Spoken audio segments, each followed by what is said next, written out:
Muy bien, querida comunidad, muy buenos días, muy buenas tardes, muy buenas noches, dependiendo del lugar desde donde nos escuchan. Estamos muy contentos el día de hoy porque eh, estamos celebrando un capítulo más de este programa, su programa, Posgrado Conciencia, donde se gestiona el conocimiento y el saber trasciende.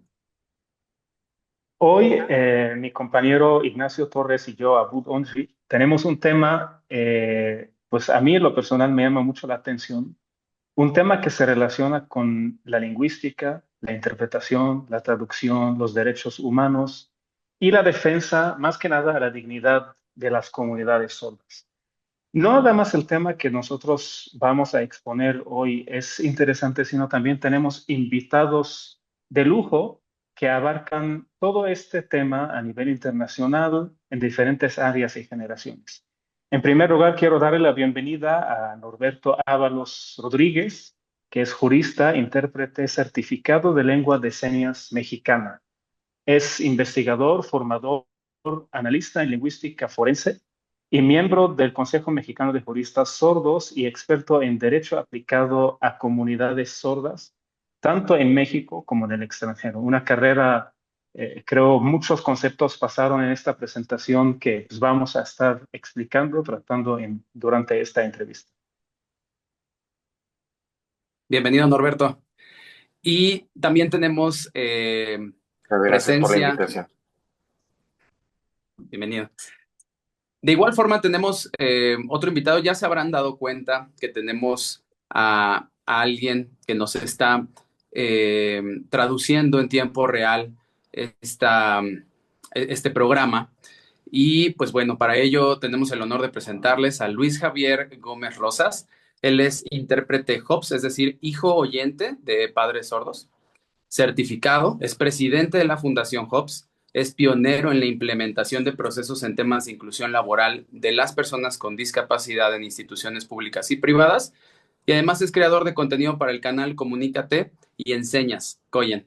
Es promotor y activista de los derechos de las personas sordas y el día de hoy nos está traduciendo en tiempo real este programa. Mi queridísimo Luis Javier, bienvenido. Muchas gracias. Bienvenido a los dos, a Norberto y a Luis Javier. Y antes de empezar la entrevista, estábamos platicando sobre todo este mundo pues tan diferente para muchos de nosotros que no tenemos contacto con comunidad sorda. Y por ahí vamos a empezar ahorita platicando cómo realmente a ustedes dos, desde su punto de vista, nos pueden platicar cómo empieza esa relación con el mundo de lengua de señas, ¿no? Cada quien desde su perspectiva. Si quieres, empezamos contigo, Luis, porque justo para terminar lo que acabas de empezar antes de la entrevista.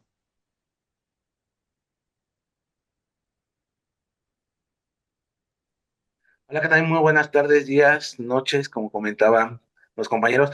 Muchísimas gracias por la invitación y referente a cómo es que yo empiezo a estar o tener contacto con la comunidad sorda, es porque yo soy hijo de padres sordos. Nuestro acrónimo se nos hace llamar HOPS, es Hijo Oyente de Padres Sordos. Por ejemplo, aquí está la H.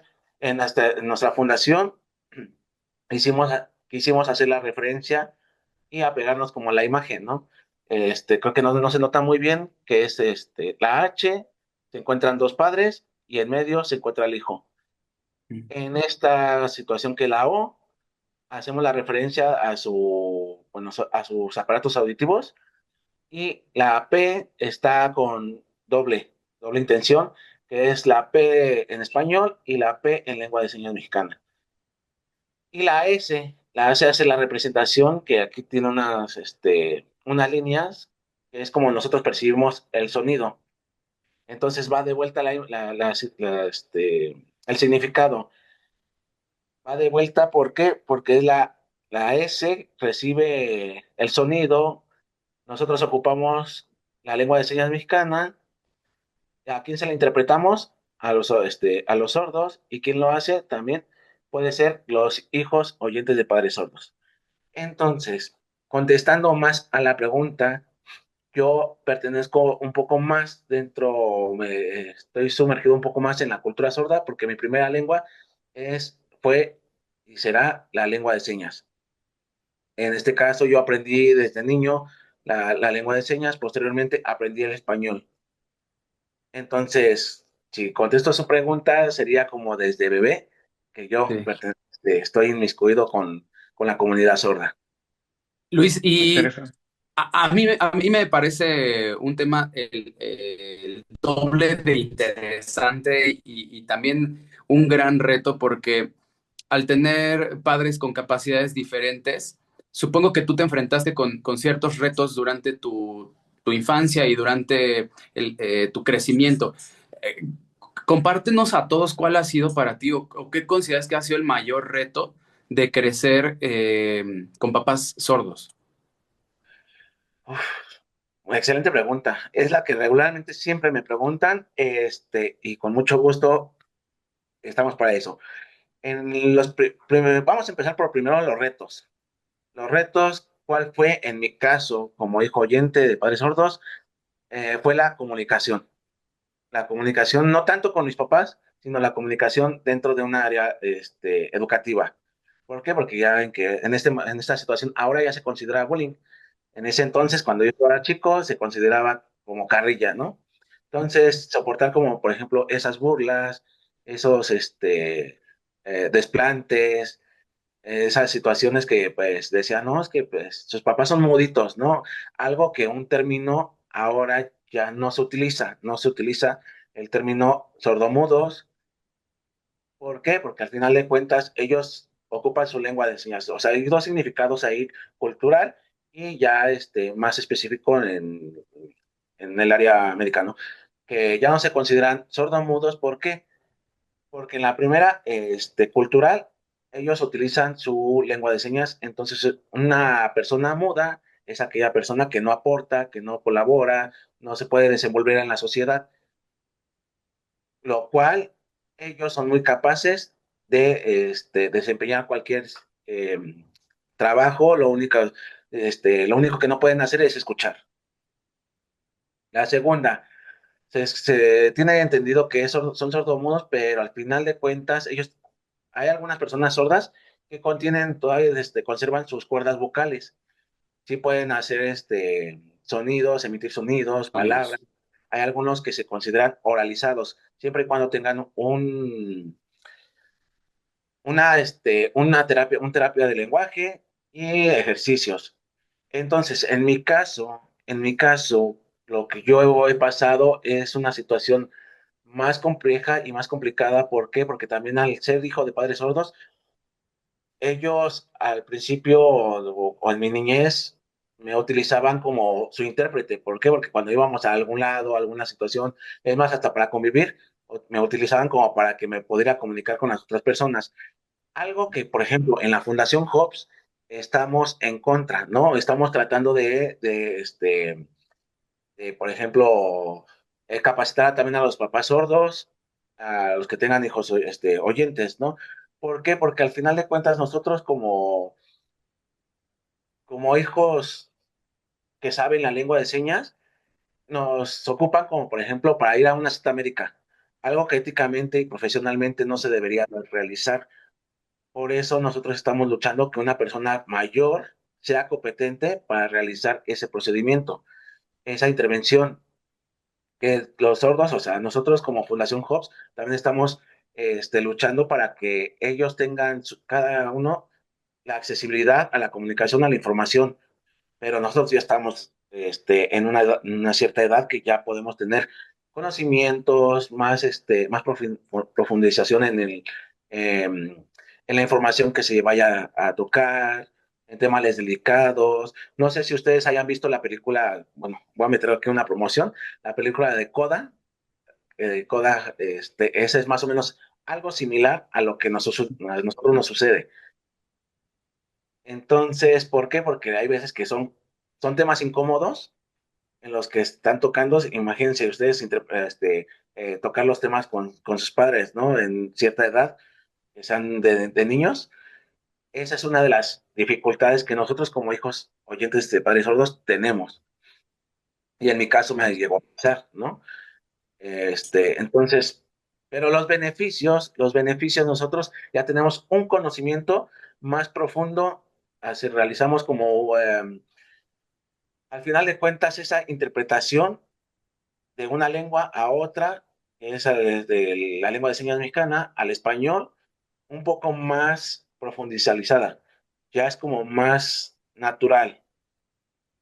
Sí. Entonces, hay muchos beneficios también de esto. Es muy interesante, Luis, esa experiencia que nos estás permitiendo, nos estás compartiendo con todos nosotros los que estamos escuchando esta entrevista, porque realmente, pues para mí es impactante decir, mi primer lengua fue el lengua de señas, ¿no? Es decir, empezaste con un lengua que es muy poco común para la mayoría de la sociedad. Ahora, también me queda claro que al final cada uno de ustedes, Luis y Norberto, están como en diferentes medios. Tú lo has vivido desde tu casa, Luis, y tú, Norberto, ¿cómo tú llevaste todo este tema al ámbito jurídico, a la esfera internacional? ¿Realmente nos puedes platicar un poquito de este match, de este enlace que hiciste desde lengua de señas mexicana? Porque también fue una información sorprendente para mí. Yo no sabía que lengua de señas es diferente entre países. Es decir, hay lengua de señas de México, hay lenguas de señas de otros países. ¿Cómo tú pudiste hacer esa transición entre un lengua de señas local, que es el mexicano, al ámbito jurídico? ¿Y qué crees que son los retos que más enfrentamos en México, hablando de cómo podemos nosotros aumentar, impulsar más justicia para las personas que pertenecen a la comunidad sorda en México?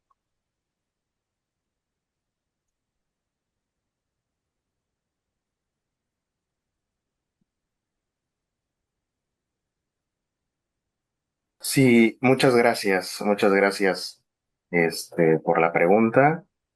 Nada más voy a solicitarles, porfa, que puedan fijar al intérprete, porque siempre en grabaciones se pondera la persona que está hablando en español y sale en grande la persona que habla en español y en la grabación no sale la interpretación en lengua de señas. Nada más hacer esa aclaración, si pueden fijar al intérprete para que también no se pierda esa información en la grabación, por favor. Bueno, Con gusto. respondiendo a su pregunta, pues aprendí la lengua de señas ya aproximadamente como unos 9 años. Bueno, comencé aprendiendo con los nativos sordos en el estado de Tabasco. Y bueno, ellos me enseñaron, asistí a un curso básico, tuve mucho contacto con ellos en diferentes contextos, social, religioso, político, entre muchos otros más. Y eso me dio un gran conocimiento al respecto de cómo funciona una cultura completamente diferente, pero no ajena tampoco a la de la mayoría, sino está convergente. Entonces, esto provoca que me dé cuenta de muchas necesidades que se tiene en este sector poblacional, muchas carencias que nosotros no tenemos o que sí tenemos, pero definitivamente las comunidades sordas en México y bueno, en muchos otros países también, de lo que he podido visualizar, pues tienen problemas similares, entre ellos el acceso a la justicia, no hay una verdadera educación especializada para pues las personas sordas, como por ejemplo en Estados Unidos con la Universidad de Gallaudet, que es una universidad de y para sordos.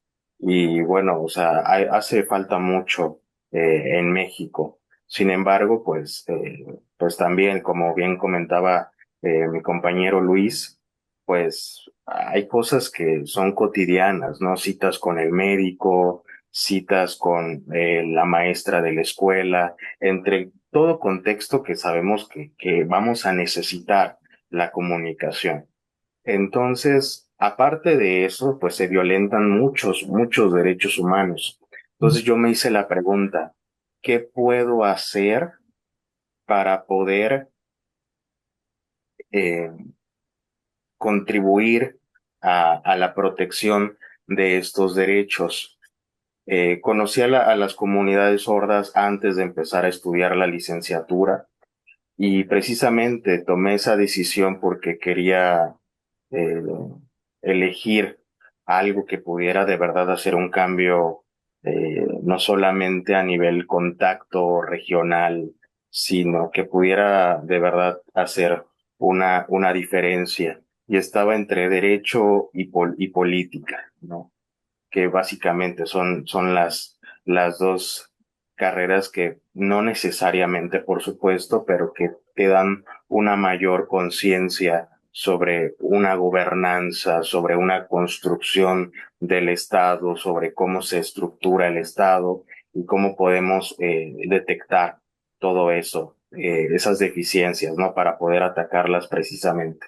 Y es ahí que igual a través de un curso en la Ciudad de México de intérpretes, yo todavía no era intérprete en ese momento, pero tuvimos una capacitación y se concentró un poco más en el ámbito jurídico.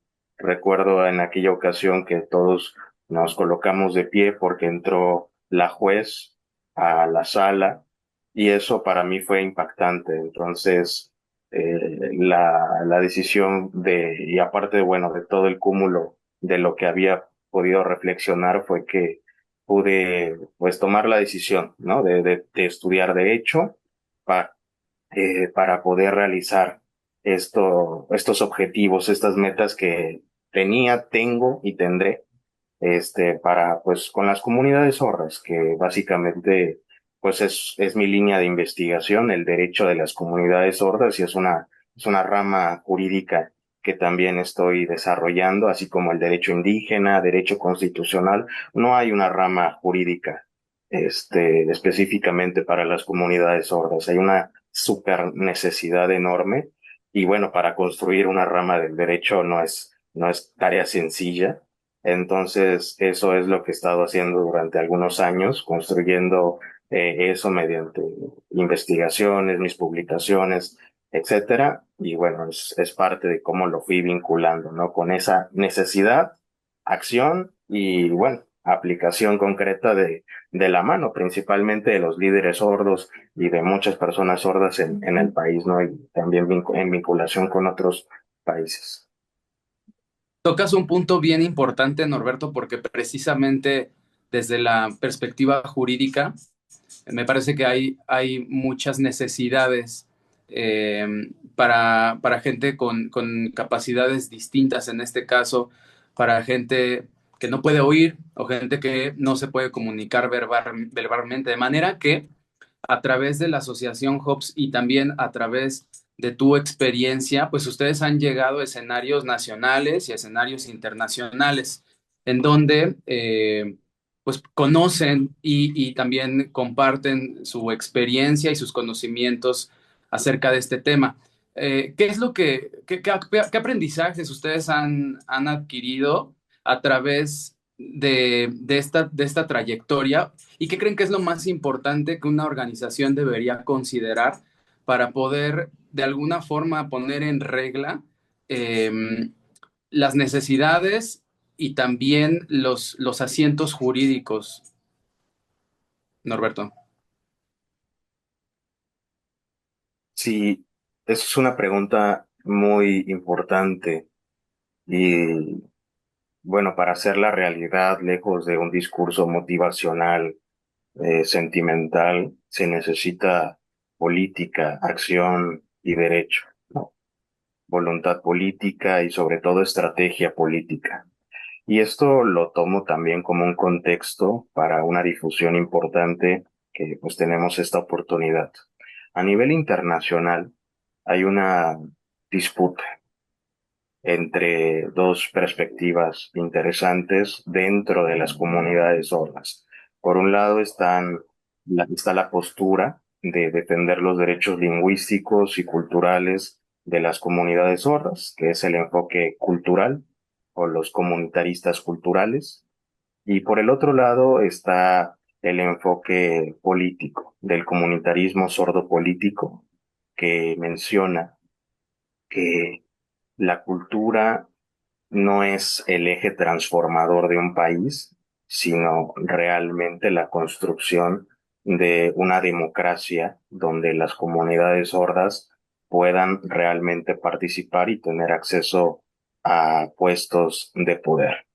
Y esto es muy, muy importante mencionarlo porque esta disputa rompe algunos paradigmas que conocemos cotidianamente, como el modelo social de la discapacidad, que al menos aquí en México se ha desarrollado y bueno, lo ha podido desarrollar la Suprema Corte de Justicia de la Nación.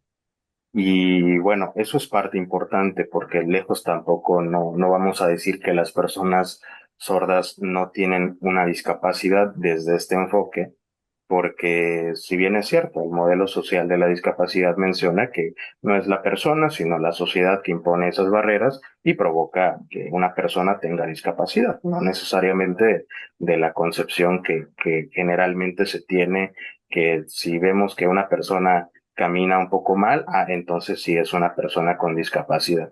No, no es el caso en el modelo social de la discapacidad. Sin embargo, en estas posturas culturales de los comunitaristas culturales y los comunitaristas políticos sordos, provoca también un paradigma disruptivo, ¿no? Que se puede ejercer a través de lo que podamos generar de un ejemplo muy concreto, ¿no? Cuando se quiere promover o defender los derechos humanos de las personas sordas, generalmente, ¿qué se hace? Se hace algún evento, se hace alguna conferencia, eh, se invitan a intérpretes para que, entre comillas, sea inclusivo y bueno, o sea, es parte de un buen servicio y claro que eso está muy bien. Sin embargo, termina el evento y luego ¿qué? Termina tal actividad y luego ¿qué? Entonces, han pasado, por ejemplo, desde el reconocimiento de la lengua de señas mexicana en la Ley General para las Personas con Discapacidad, en ese entonces llamada así, por supuesto, eh, desde el 2005, ¿no? Se pudo reconocer y han pasado ya muchos años y no ha habido de verdad un cambio significativo a nivel gubernamental, político sobre esto. Y esto es porque se parte de defender la cultura y los derechos lingüísticos cuando se podría defender a la persona sorda, ya que es la que es sujeto de derechos, y bueno, mediante una estrategia política. Entonces, mediante estas dos posturas es donde se parte y respondiendo ya a la pregunta en concreto es para poder tomar este asiento jurídico que mencionabas, es importante, número uno, que personas con un perfil especializado, abogados, psicólogos, no sé, contadores, médicos, puedan trabajar de la mano de los líderes sordos y de las comunidades sordas, ¿no? Porque definitivamente hay una frase que mencionan mucho de nada de nosotros sin nosotros, y eso es verdad. Entonces, aunque nosotros sepamos muy bien, muy buenos caminos, si no trabajamos de la mano de las comunidades sordas, toda estrategia política no va a tener un peso de validación por parte de los líderes sordos, que eso es muy, muy importante. Como punto número dos, es importante tener una estrategia política muy concreta sobre un tema muy específico y analizar el problema. Número tres, realizar un proyecto o un protocolo de investigación para poder realizar elementos muy concretos, cualitativos, cuantitativos o mixtos, que puedan vislumbrar realmente cuál es la necesidad y presentarlo dentro de la estrategia política. Y número cuatro, se podría también generar a través de ya estos resultados, a través del trabajo con las comunidades sordas y propuestas concretas, presentarlas y materializarlas en una política pública o en un reglamento o en una ley general o en una ley especial, etcétera, ¿no? Pero es este paso que es complejo realmente en su materialización, sobre todo por intereses políticos que realmente los derechos humanos cuestan dinero. Y eso es muy importante tener conciencia. Y obviamente hay una fuerte oposición en el país. Y bueno, básicamente eso sería. Toda esa visión que nos acaba de compartir Norberto sobre modelos de gobernanza, diferencias entre México y otros países, como dijo Estados Unidos, que tiene un poco más de avance sobre el tema de la protección a la comunidad, y las diferentes medidas y estrategias que planteó. Desde tu punto de vista, Luis, una experiencia que tú has vivido desde el inicio. Bueno, en primer lugar, haciendo un poco preguntas básicas, ¿quién certifica a un intérprete de lenguas en México? Y dos, si nos puedes platicar, insisto, desde tu experiencia personal, si tú tuvieras la decisión o la oportunidad de hacer cambio, ¿qué son las etapas que se requieren para mejorar toda esa situación jurídica, toda esa situación de la comunidad sorda en México? ¿Qué falta? ¿Qué organismos faltan? ¿Qué experiencias de investigación falta? ¿Cómo realmente podemos mejorar toda esa experiencia desde el punto de vista del intérprete y definitivamente también desde el punto de vista de las personas que pertenecen a la comunidad sorda en México?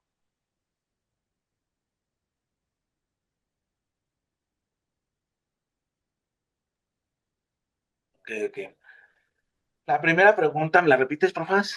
Eh, ¿Quién certifica un intérprete de lenguas en México? ¿O ¿quién, cómo es el proceso? quién certifica? Hay un proceso aquí en México que se implementó por parte de, bueno, al inicio, el primero que certificaba era Conadis, por ahí del 2005, 5, 6, por ahí de los inicios del 2000, empezaba a certificar Conadis, que era el Consejo de la Discapacidad.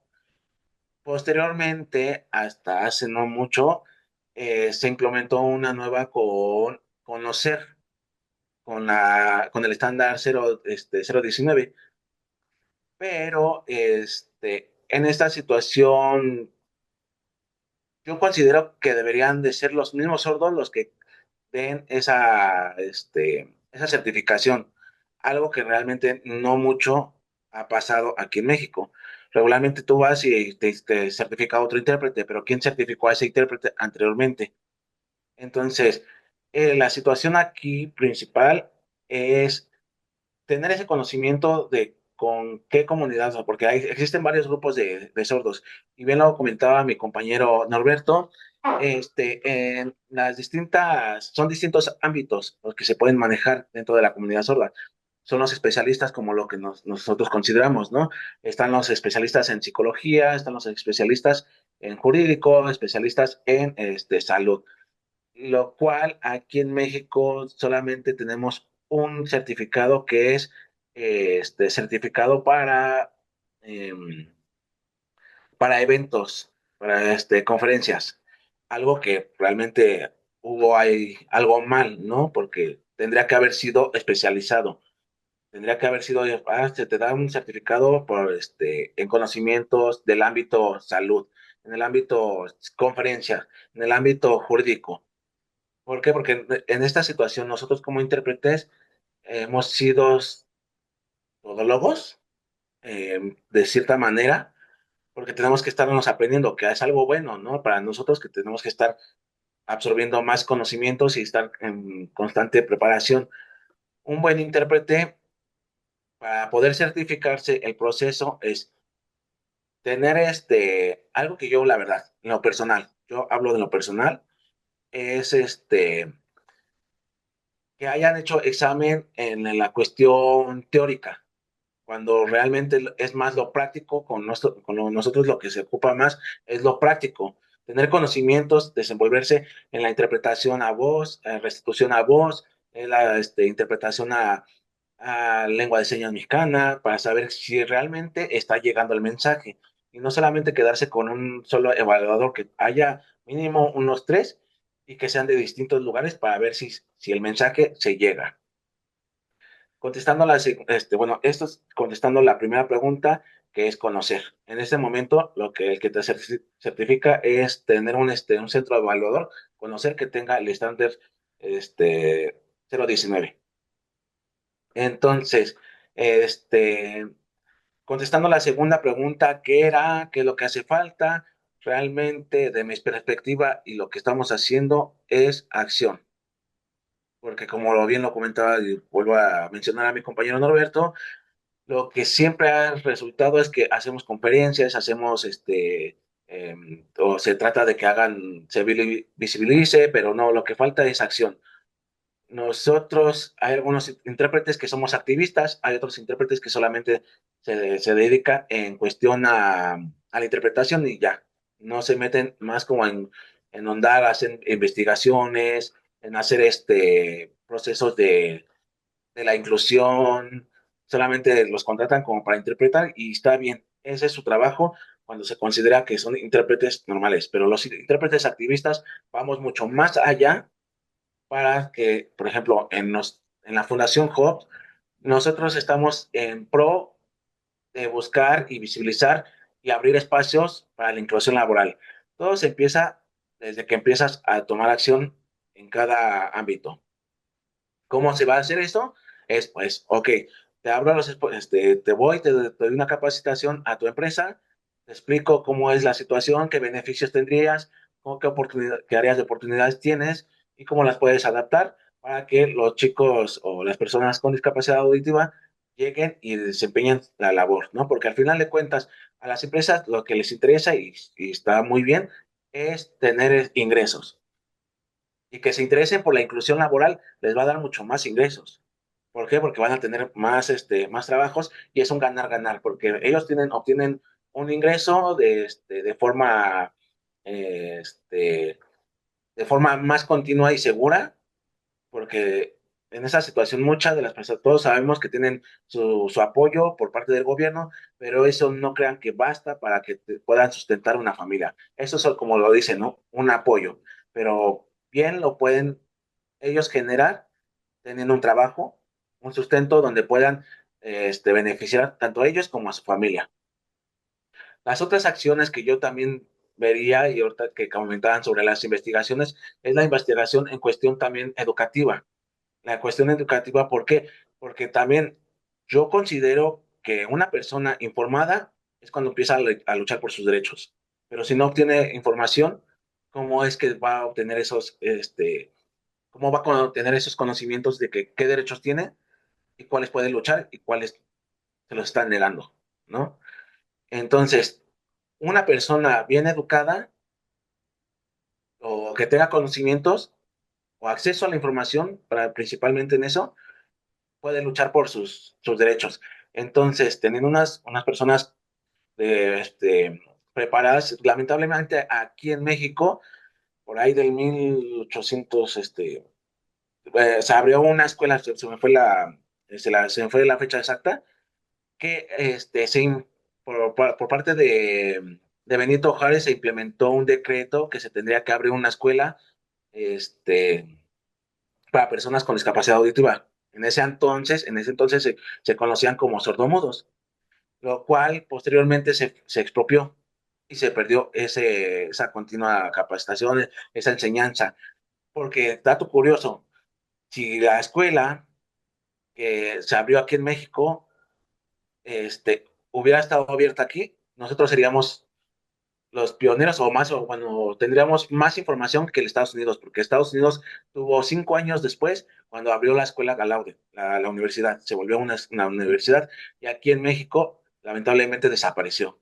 Entonces, por eso hay un rezago muy fuerte aquí en México de cuestión de que sordos no están muy informados, no hay una capacitación, es más, hasta para nosotros como intérpretes que hemos estado luchando porque se abran espacios para personas con discapacidad, este, ha costado muchísimo, ¿no? Porque justo lo comentaba, ¿no? Es también hacer una que cuesta, yo sé que va a costar mucho, yo sé que va a costar mucho, pero es también concientización y al final de cuentas es cambiar una cultura en México, que todos hemos querido que se cambie culturalmente, por ejemplo, ¿no? De que no se tire basura, que no se...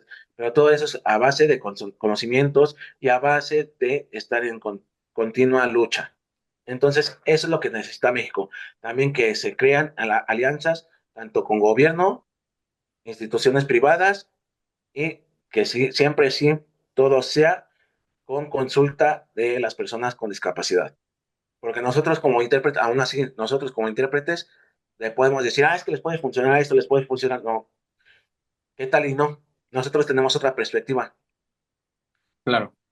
Es mejor que ellos sean partícipes de sus propios beneficios también, ¿no? Más o Luis, menos eso. sí, desde luego. En este tenor me gustaría, y ya eh, casi que concluyendo nuestra participación, me gustaría preguntarles a los dos.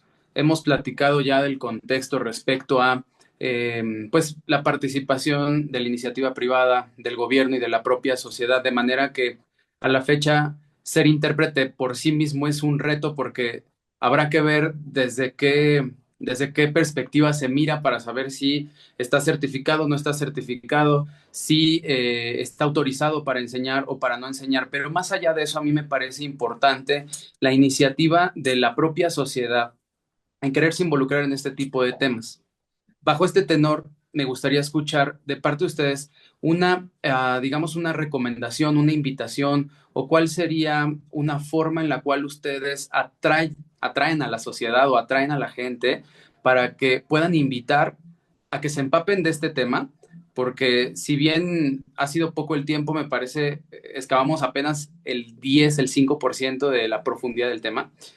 Y ¿Y cuál sería entonces, bajo este tenor, la invitación que ustedes podrían hacer a la sociedad? ¿Cómo podrían ustedes invitarlos para que participen, se empapen, se informen de este tipo de actividades y sobre todo, pues de esto que hemos platicado que de pronto es tan importante, tan relevante, pero también de pronto un poco, digamos, olvidado? En mi caso, aprovechando de que, que hicimos el cambio,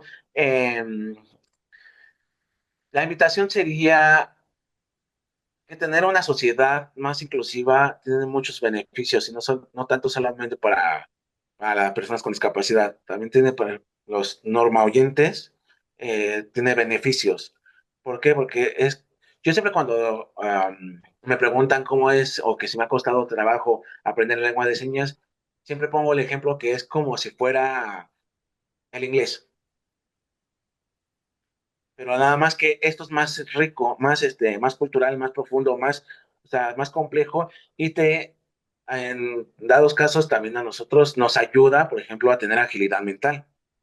Esa es una delimitación de para qué se interesen más en aprender lengua de señas. Está bien aprender lengua de señas, pero siempre, siempre acérquense a grupos de sordos.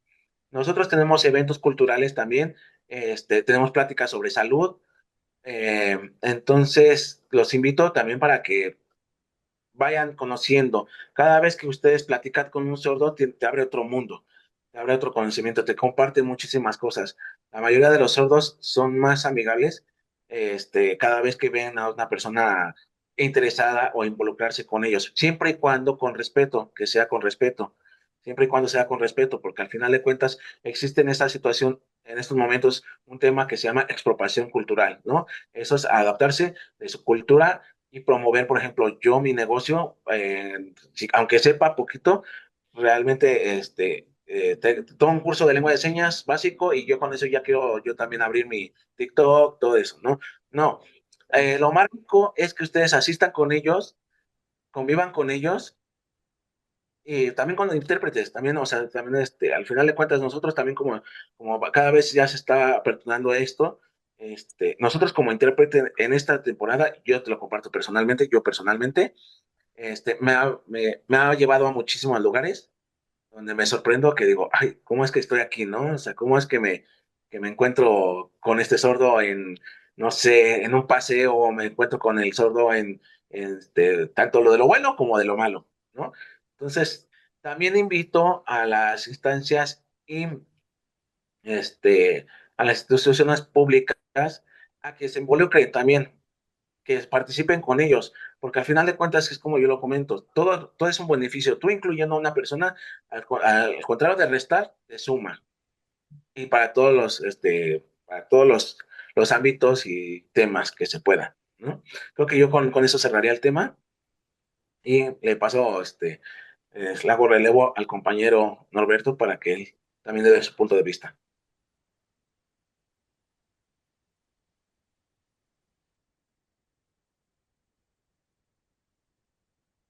Sí, muchas gracias, Luis, muchas gracias por la pregunta.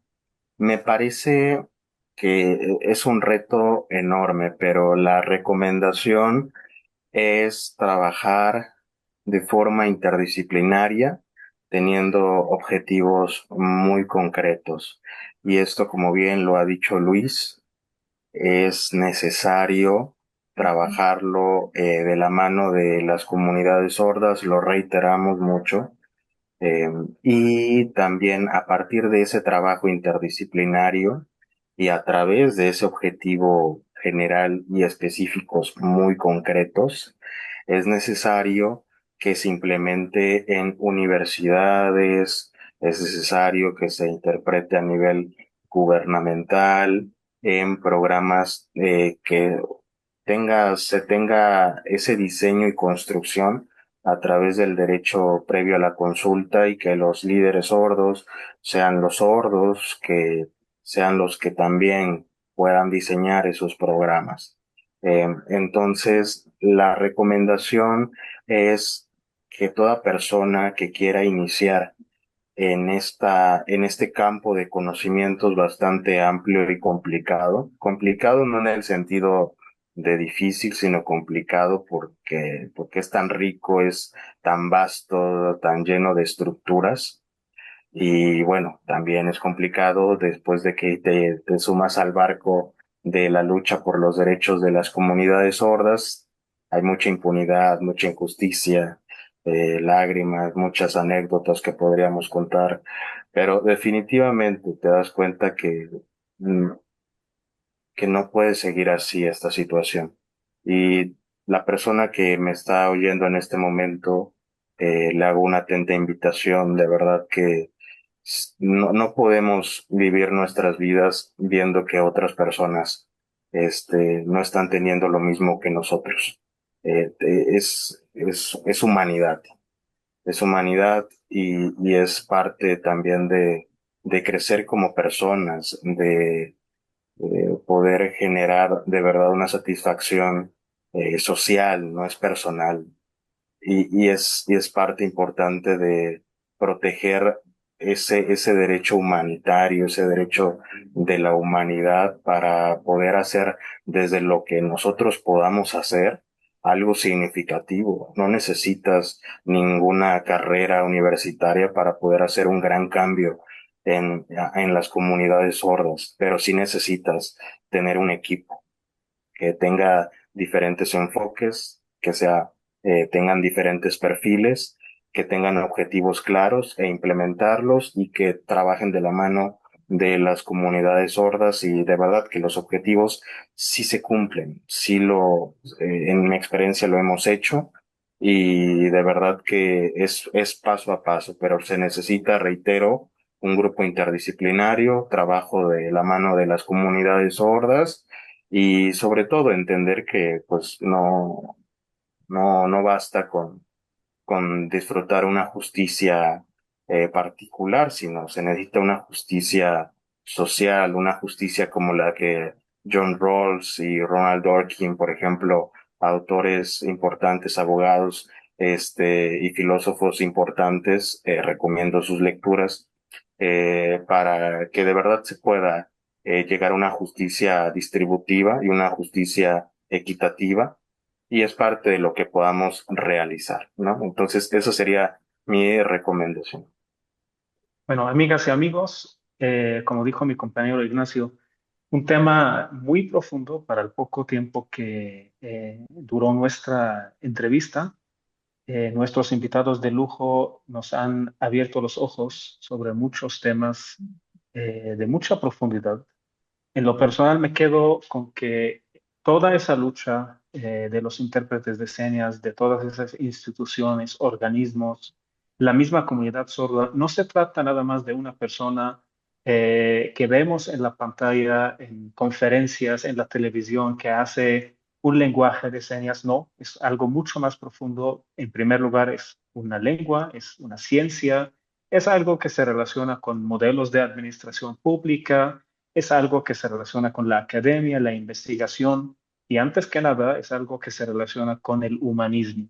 Esa voluntad de cambio que hemos visto en nuestros dos invitados, esa esperanza que nos han transmitido, yo creo que ese es el mensaje con el cual me quedo en lo personal. ¿Tú qué opinas, Ignacio?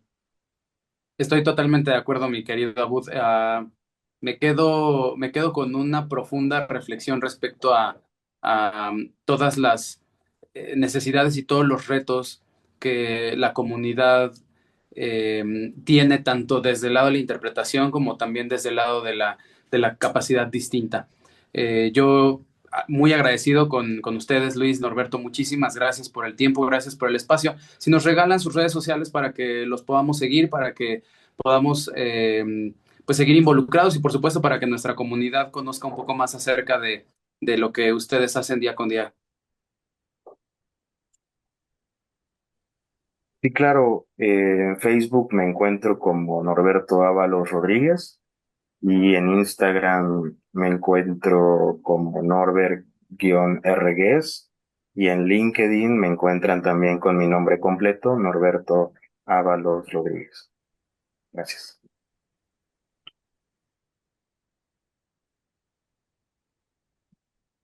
¿Hay algunas redes sociales de la comunidad Hopes, Javier, que nos puedas compartir?